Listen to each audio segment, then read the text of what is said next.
Wabarakatuh semuanya. Yang pertama,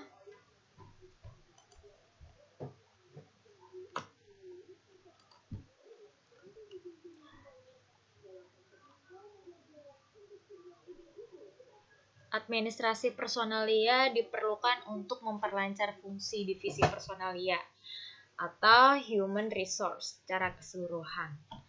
Nah, nanti ketika semua karyawan itu kita organisasikan, kita kelola bagaimana pekerjaannya, bagaimana data-datanya, kita membutuhkan seorang admin di bagian personalia. Karena untuk menunjang kegiatan di SDM di perusahaan. Begitu ya.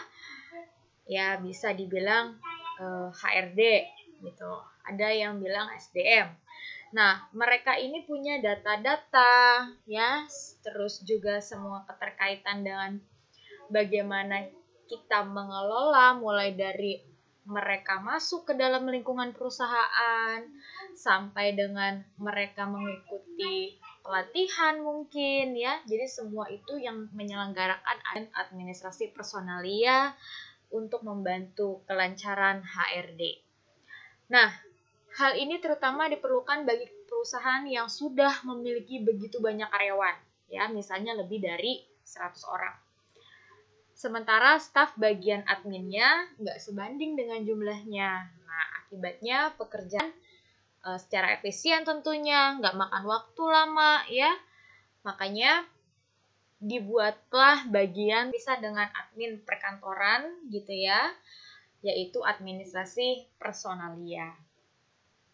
Nah, untuk tugas dan tanggung jawab administrasi personalia ya, yaitu membantu dalam mengorganisasikan perencanaan program dan pengendalian unit personalia. Nah, di sini semua kegiatannya menyiapkan bahan-bahan itu dibantu oleh administrasi personalia. Seperti yang pertama, proses dan prosedur rekrutmen.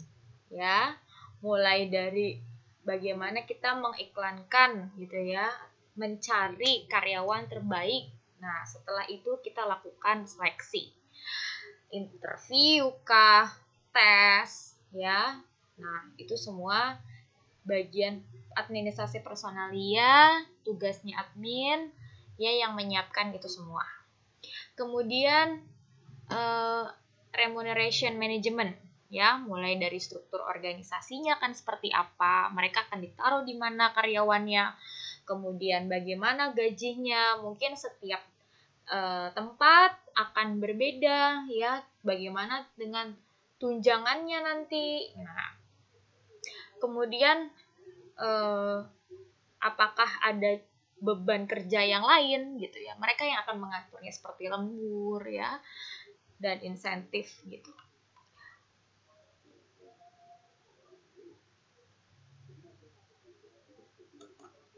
Seperti lembur dan insentif. Kemudian seperti bagaimana cara penilaian kinerja ya, kinerja karyawan tentunya. Apakah karyawan itu dinilai kinerja baik atau buruknya dari segi apa saja? Misalkan absensinya kah? Kemudian apakah mereka sudah capai target jika memang mereka itu sales ya, atau mereka sudah memiliki ketertiban gitu ya di dalam melaksanakan pekerjaannya sesuai dengan SOP.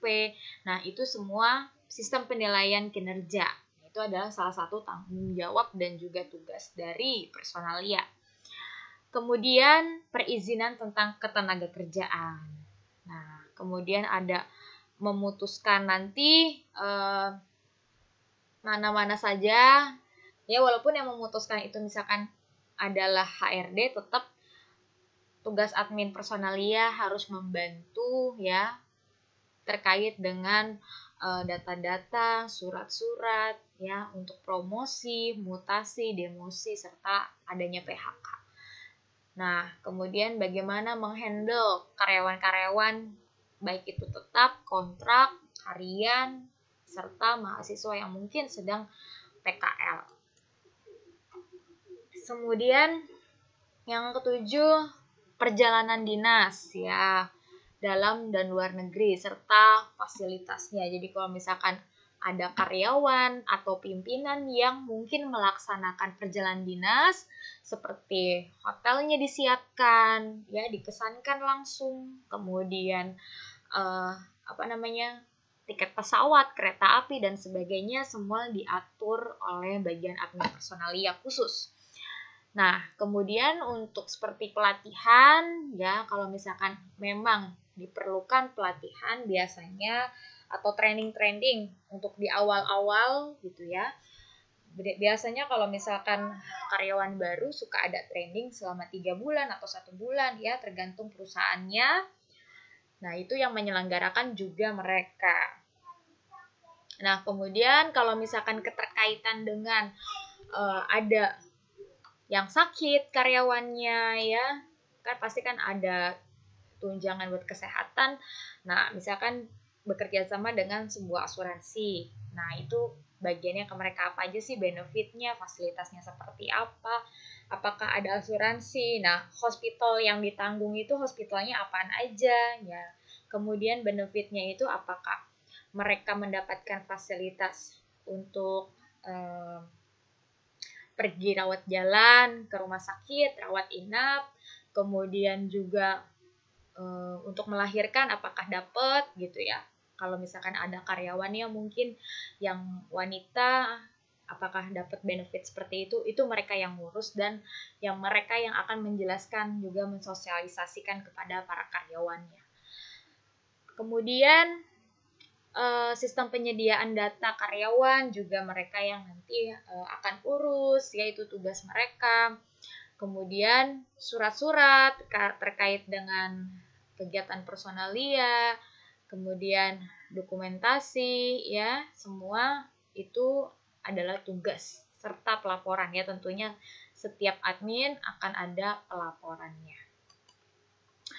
Oke, yang pertama ada proses yang mungkin menjadi tugas penting ya.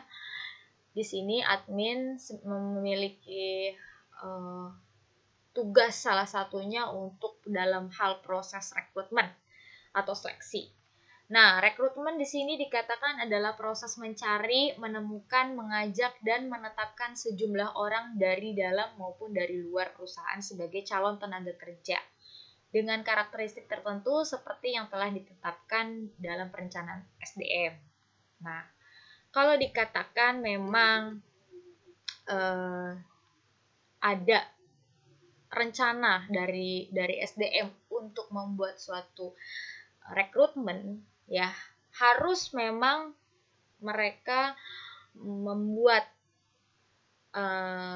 iklan ataupun membuat job vacancy yang memang diterbitkan baik itu dalam website ataupun Instagram, medsos lainnya harus sesuai dengan keinginan perusahaan ya. Jadi kalau misalkan perusahaan butuhnya itu adalah seorang single, kemudian umur 25 tahun, terus juga lulusannya harus S1, bagian apa. Nah, itu semua harus detail ya. Jadi sesuai dengan apa yang diinginkan oleh perusahaan. Karena kita harus menemukan memang yang terbaik, yang sesuai dengan keinginan si SDM perusahaan, karakteristiknya tentunya. Nah, langkah-langkah proses rekrutmen ini di semua organisasi emang beda-beda ya, beda-beda baik di pemerintah maupun di swasta. Punya langkahnya yang mungkin masing-masing perusahaan punya karakteristiknya masing-masing untuk cara rekrutmen ya. Kalau misalkan di sini ya, contohnya aja gitu ya, contohnya langkah-langkah prosesnya. Yang pertama, kita penerimaan ya, kita menerima semua yang masuk surat CV maupun lamaran pekerjaan, atau kalau misalkan by online, semua form yang ada di online tersebut, website kah atau apa ya, Google Form mungkin. Nah, kita terima dulu semua. Tapi tentunya ada proses selanjutnya. kita harus menerapkan di situ tes. Mana ada wawancara ya, secara mungkin antar HRD dengan langsung kepada orang yang terkait ya, yang ingin diseleksi. Nah, untuk mengetahui bagaimana kepribadian mereka dan sebagai macam halnya yang mungkin memang itu diperlukan ya untuk mengetahui lebih lanjut tentang orang tersebut. Kemudian kita periksa kalau dibutuhkan ya referensi, biasanya kayak gini. Kamu referensinya dari siapa? Akan ditanya gitu ya. Atau mungkin mereka ada perusahaan yang mungkin hanya bagian-bagian khusus ya tertentu, ada referensi dari mungkin dosen mereka kah, atau mungkin tempat mereka bekerja sebelumnya, atau orang tertentu ya, kita periksa referensinya tuh dari siapa. Kemudian kalau diperlukan lagi ya, ada langkah yang kelima. Ini tergantung, nggak semua perusahaan seperti ini. Evaluasi medis itu nanti terkaitannya kalau misalkan dengan catatan kesehatan mereka seperti apa. Kalau memang mereka disuruh untuk hanya sekedar surat dokter yang menyatakan mereka sehat secara jasmani dan rohani, mungkin it's okay. Tapi kalau misalkan di situ memang disediakan ada kliniknya, mereka harus tes kesehatan di tempat tersebut, berarti mau nggak mau ya harus melaksanakan itu ya di perusahaan itu. Kemudian wawancara atasan dengan atasannya secara langsung. Nah, tadi kan wawancara cuma seleksi aja. Nah, kalau memang untuk merujuk kepada, oh ya nih, ada karyawan kayaknya nih nanti terbaik gitu ya. Dari seleksi tadi sudah dipilih yang terbaik, misalkan cuma ada 2 orang, nah itu akan diwawancara oleh atasan langsung lebih lanjut. Nah, mereka akan memutuskan apakah akan menerima orang tersebut atau tidak. Nah, nanti makanya ada langkah ke-7 yaitu keputusan penerimaan. Jadi langkah-langkah proses seleksi yang ada di sini ya, ini cuma sekedar contoh. Karena setiap perusahaan akan berbeda-beda. Bahkan nggak sampai sedetail ini gitu ya, sampai ada evaluasi medis segala macam, nggak sampai sedetail ini. Bahkan cuman ya udah abis wawancara selesai, karena mereka sangat dibutuhkan ya udah langsung diterima gitu. Ada yang seperti itu bahkan ya. Jadi tergantung bagaimana perusahaannya, sebesar apa perusahaannya, apakah dia instansi pemerintah atau swasta. Nah, itu sangat berbeda-beda tentunya. Kemudian kita di sini akan membahas tentang remuneration management ya, atau remunerasi. Nah, di sini katakan secara harfiahnya ya, payment atau penggajian. Nah, penggajian bisa juga uang ataupun substitusi ya dari uang yang ditetapkan dengan peraturan tertentu sebagai timbal balik atau imbal balik suatu pekerjaan dan bersifat rutin, tidak termasuk lembur sama honor. Nah, mereka nanti bagian admin personalia ini yang akan nanti membantu untuk mencatat gitu ya, bagaimana cara penggajian mereka, apakah mereka digaji dihitung transportnya juga gitu ya. Kemudian gaji pokoknya berapa sih? Nah, mungkin apakah D3 dengan S1 sama? Kemudian bagian-bagian itu kan pasti setiap bagian mungkin ada yang berbeda. Nah, itu semua tergantung daripada sistem penggajian di perusahaan. Nah, bagian administrasi personel ya yang menyiapkan itu semua. Nah, kemudian di sini dikatakan sedangkan pengertian resmi menurut Kamus Besar Bahasa Indonesia adalah pemberian hadiah, penghargaan jasa, dan sebagainya, imbalan ya. Remunerasi berasal dari bahasa Inggris remuneration. Nah, jadi kita memberikan imbalan kepada orang lain, kita membayarkan sejumlah gaji kepada mereka. Itu atas apa yang mereka telah kerjakan. Nah, ya, jadi for service. Nah, apa yang mereka telah berikan kepada perusahaan. Kemudian di sini ada 5 prinsip ya terkait dengan sistem remunerasi.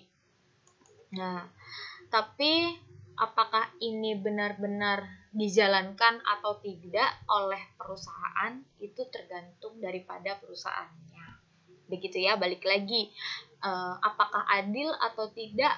Nah, karena ada beberapa masih mungkin yang keterkaitan dengan penggajian di Indonesia masih dirasakan mungkin kurang lah ya, dengan yang seharusnya, kemudian juga tidak sesuai dengan mungkin jabatannya mereka ya, gaji sama jabatan kok nggak sesuai gitu ya.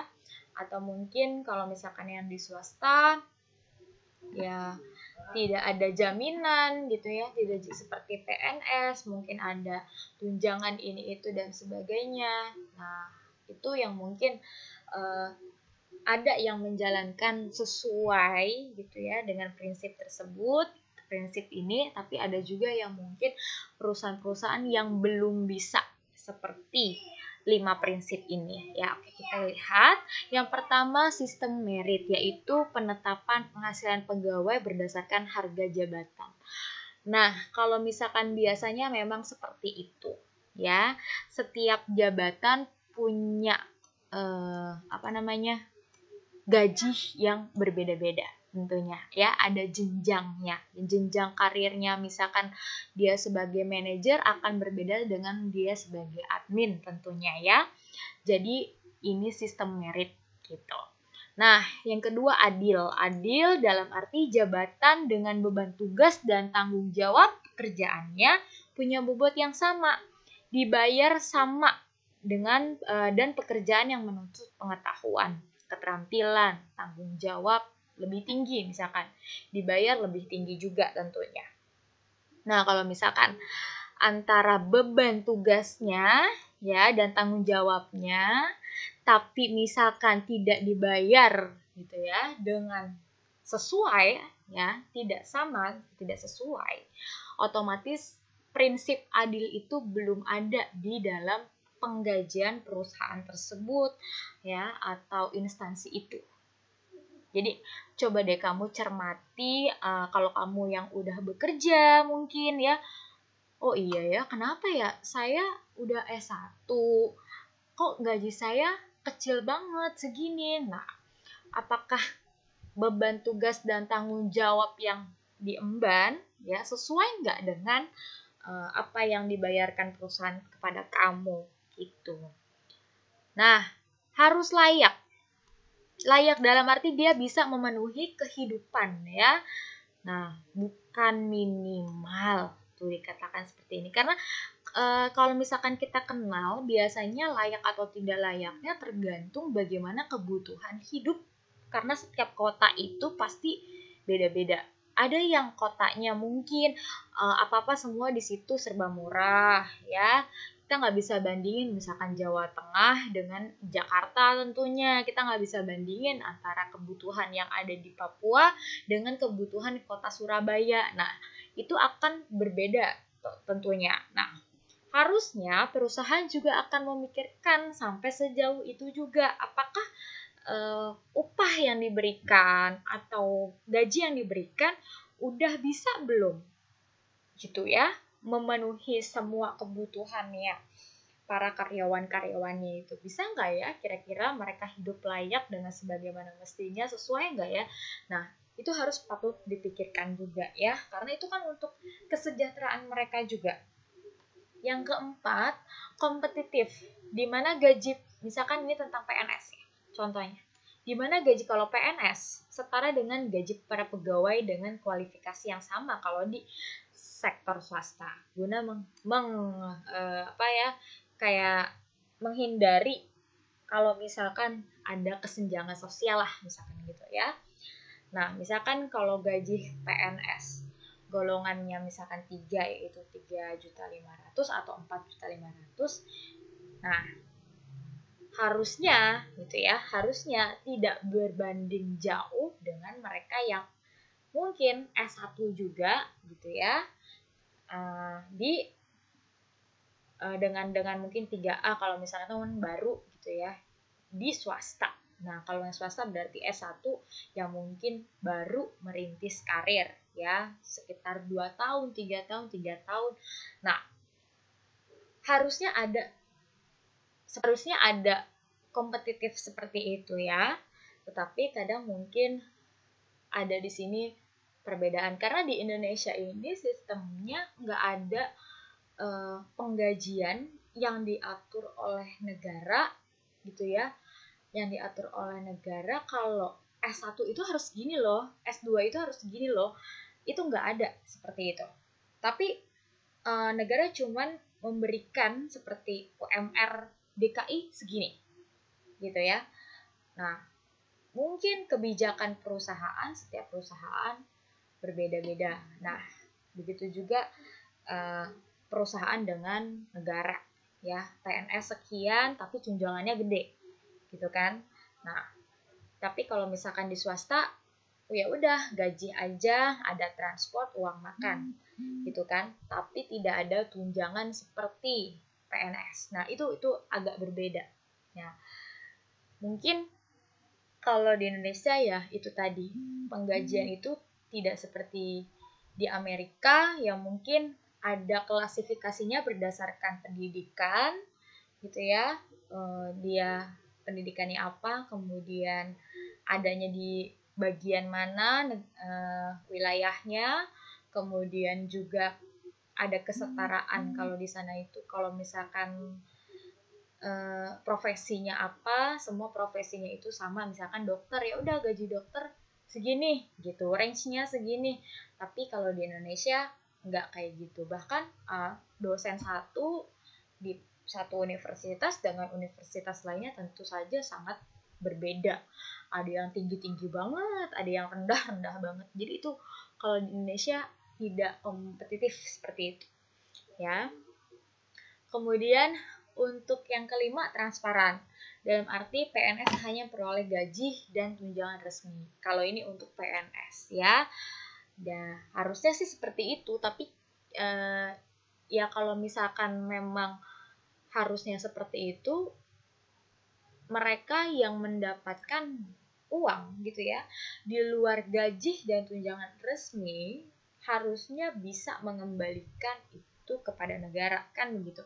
Tapi kan kenyataannya kalau di Indonesia ya udah dapat suap, dapat apa-apa ya udah, nanti kalau misalkan nggak ketahuan it's okay aja, tapi kalau misalkan ketahuan ya akan berujung mungkin pada tindak pidana. Nah, tapi banyak loh ya di beberapa instansi yang mereka mendapatkan uang di luar dari gaji dan tunjangan resmi. Nah, itu yang perlu diperbaiki sama negara kita. Nah, kemudian administrasi penggajian harus sesuai dengan hukum dan perundang-undangan yang berlaku. Harusnya ya. Bagaimana kalau misalkan di Indonesia itu kita kan punya undang-undang tenaga kerja, pajak ya. Kalau misalkan memang dia harusnya membayar pajak, harus taat pajak ya.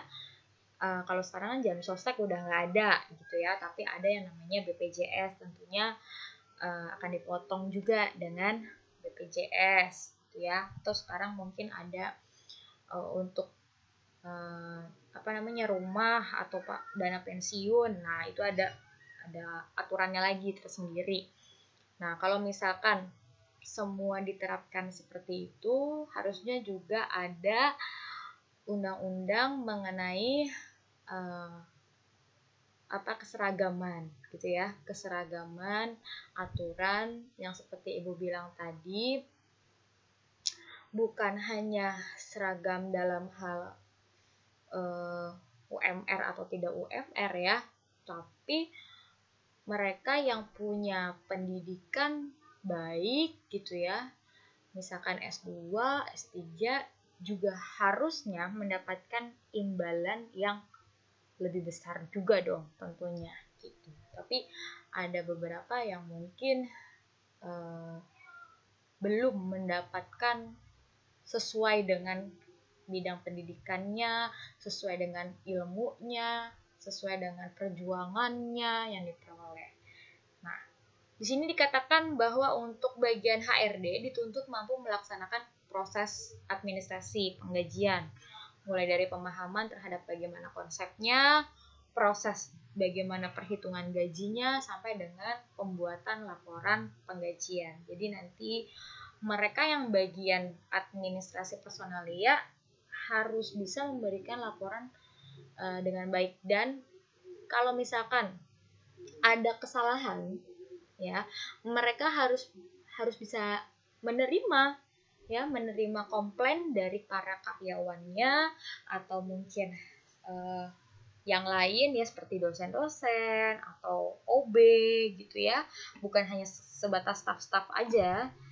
Nah, komplain tersebut bisa dalam bentuk misalkan komplain dalam form di website ataupun telepon langsung ke bagian adminnya gitu, karena mereka punya tanggung jawab bagaimana caranya mereka menghitung gaji serta sampai dengan laporan penggajian. Kalau ada kesalahan mereka harus terima gitu ya, dan harus tanggung jawab juga, bagian administrasi personalia harus bertanggung jawab untuk mengembalikan misalkan uang yang mungkin menjadi hak dari karyawan. Kalau itu kekurangan gitu ya, harusnya dibayarnya 4 juta tapi yang dihitung cuma 3 juta. Nah, itu kan kasihan ya. Mereka 1 juta aja sangat berguna sekali untuk mereka, untuk hidup mereka. Makanya harus hati-hati di sini sebagai administrasi personalia. Kemudian bagaimana tentang penilaian kinerja? Nah, kalau di swasta pasti beda-beda gitu ya. Penilaian kinerjanya itu caranya beda-beda. Apakah dia nilainya per 6 bulan atau per semester? Ya, ada juga yang mungkin per bulan, per 3 bulan, triwulanan ya. Kemudian ada yang per tahun. Nah, di sini katakan untuk mendukung proses penilaian kinerja pegawai atau karyawan perlu perangkat di mana ketentuan dan tujuan dari penilaian kinerja antara PNS dan karyawan swasta memiliki tujuan yang sama, yaitu apa? Untuk mengetahui sejauh mana tingkat kinerja pegawainya. Kira-kira mereka itu kinerjanya itu baik gak sih selama periode tertentu, kan karena sistemnya periodik yang tadi Ibu bilang tadi ya, bisa 3 bulanan, bisa 6 bulan atau mungkin 1 tahun gitu. Nah, kemudian setelah kita udah menetapkan bagaimana proses penilaiannya seperti apa, dijalankan itu semua ya. Nanti formulir sistem penilaiannya, kalau misalkan ini PNS ya, kalau PNS dikenal dengan DP3, daftar penilaian pelaksanaan pekerjaan. Sedangkan kalau swasta tidak ada yang baku harus seperti ini gitu ya, harus pakai DP3, enggak, tapi disesuaikan dengan kondisi perusahaan masing-masing.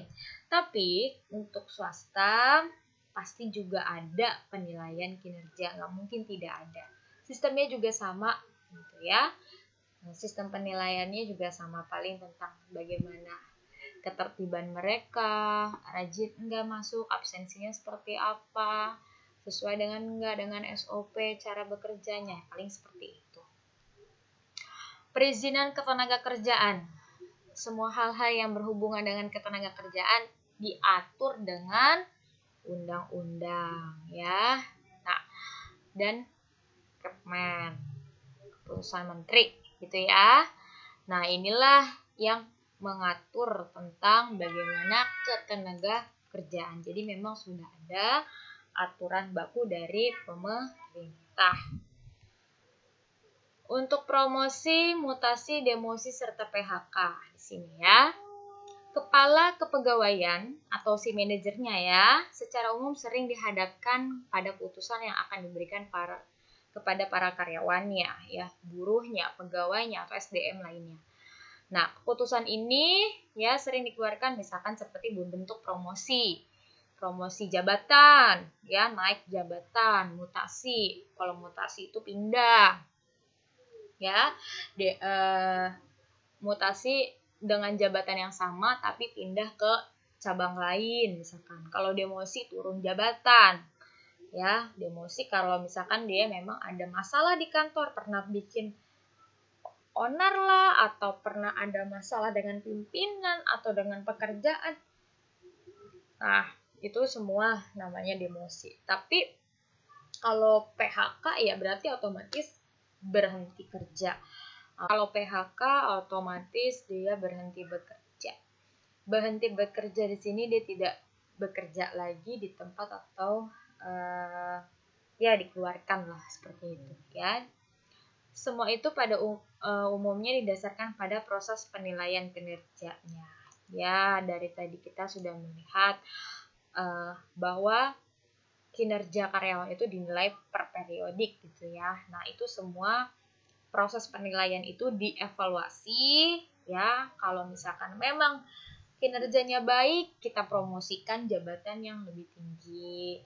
Kalau misalkan kinerjanya buruk, ya bisa demosi atau kita mungkin surat peringatan. Kalau surat peringatan sudah diabaikan, masih tetap seperti itu cara bekerjanya, ya mau tidak mau harus ada pemberhentian PHK atau mungkin disuruh mengundurkan diri. Nah, kalau terkait PHK macam-macam alasannya, bisa karena perekonomian juga, perusahaan lagi sistem pelit gitu ya, atau mungkin mengalami kerugian gitu ya, atau susah untuk membayar hutang-hutangnya, dan sementara harus membayar para karyawan, maka dari itu ada timbul keputusan PHK. Nah, itu semua berdasarkan juga pada penilaian kinerja para pegawai yang periodik itu.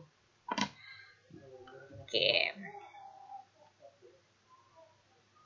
Nah ya, ini tugas bagian penulis personalia kepegawaian adalah tugas yang nyata secara rutin ya dikerjakan, dan semua itu berhubungan dengan data atau dokumen yang berkaitan dengan karyawan tentunya. Itu aja yang Ibu sampaikan terkait dengan bagaimana sih tugas si admin personalia gitu ya. Nah, untuk soal dan tugasnya sudah Ibu share. Nanti pada saat kamu lihat ini pun Ibu udah akan share di Google Classroom. Tinggal dilihat saja seperti biasa ya. Berikut juga dengan form absensinya. Mohon absensinya sebelum jam kalian habis gitu ya, sudah diisi gitu. Jadi jangan menunggu sampai jam kalian habis, karena Ibu akan setor langsung ke websitenya BSI begitu. Oke. Terima kasih atas waktunya untuk mendengarkan Ibu. Wassalamualaikum warahmatullahi wabarakatuh.